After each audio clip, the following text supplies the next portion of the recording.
মিয়ানমারের মোট ৩৩০টি প্রশাসনিক এলাকার মধ্যে ৩ ধাপে ২৬৫টি এলাকায় নির্বাচন আয়োজনের ঘোষণা দিয়ে তীব্র সমালোচনার মুখে পড়েছে জান্তা সরকার। নির্বাচন ঘোষণার পাশাপাশি সামরিক অভিযান আরও জোরদারের সিদ্ধান্ত নেওয়ায় মিন ওয়াং লাইং প্রশাসনের বিশ্বাসযোগ্যতা নিয়ে নতুন করে প্রশ্ন উঠেছে।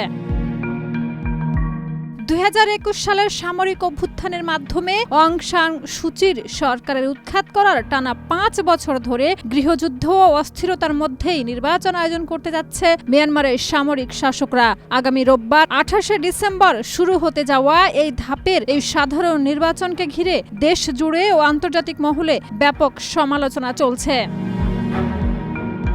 বিশেষ করে তৃতীয় ধাপের ভোটের সময়সূচি ও এলাকা ঘোষণার পর বিতর্ক আরও তীব্র হয়েছে। জান্তা সরকার জানিয়েছে ৩ ধাপে দেশের ৩৩০টি প্রশাসনিক এলাকার মধ্যে ২৬৫টিতে ভোট হবে। একই সঙ্গে জান্তা বিরোধী ও সশস্ত্র বিদ্রোহী গোষ্ঠী আরাকান আর্মির নিয়ন্ত্রণাধীন এলাকাগুলোতে স্থল ও নৌপথে সামরিক অভিযান জোরদারের ঘোষণাও দিয়েছে সরকার। এতে নির্বাচন আয়োজনের নিরপেক্ষতা নিয়ে গভীর সন্দেহ তৈরি হয়েছে।